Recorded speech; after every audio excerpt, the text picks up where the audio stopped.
Does anyone know the life expectancy of a large macaw? How about what they eat or where they're from? My name's Katie and I work at a pet store where I take care of Bacardi, a 2-year-old green-winged macaw. Since working in the pet store, I have developed a deep love for large birds. I've never had one before, but I still really love them. The types of macaws include the gorgeous green wing, the beautiful blue and gold, the salient scarlet, and the handsome hyacinth. The large macaws like this live for 60 to 85 years in South America. And the dietary needs broken down into 5 groups, and today I will break them down for you. According to allpets.com, large birds, such as macaws, require 50% grains, such as bagels to noodles and pasta.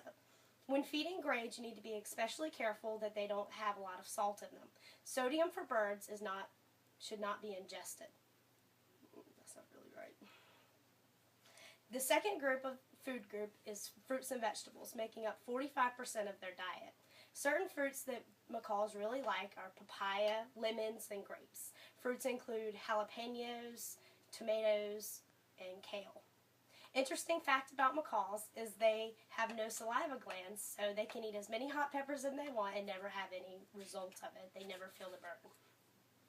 5% of a macaw's diet is made up of meat. Meats that birds can eat, such as chicken and steak. I know a bird eating chicken sounds wrong, but they really enjoy it.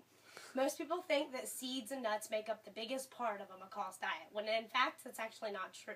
Birds in the wild eat less than 1% of nuts and seeds. Some of them that they enjoy include pistachios, almonds, pecans, and my friend McCarty's favorite, pumpkin seeds. Hearing the diet broken down like this sounds very complicated and hard to keep up with. But never fear, there are pelleted diets such as Rowdy Bush and Supreme that can help you keep your macaw in a balanced diet, ensuring that they get everything they need. Feeding fruits and vegetables alone can make it very hard to ensure that they have the vitamins and minerals that they need, that these guys right here put in easy compounds. Never feeding your bird particular things is very important. avianweb.com mentions these to ensure the safety of pet birds everywhere. Never give your bird alcohol or avocado. Avocado is not safe for a bird in any way, not the flesh, the pit, or the peeling. Your bird should also never have caffeine or chocolate. No small animal really should, because small animals, it can make their heart race, which can lead to heart failure. Fruit pits and seeds should also be checked or taken out of any fruit that you have. The fruit pit and the flesh around it should be taken away, for it has cyanide in it.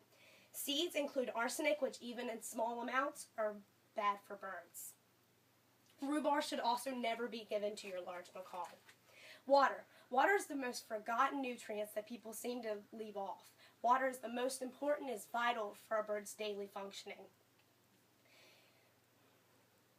It is essential for your bird to have his or her fill of fresh and clean water.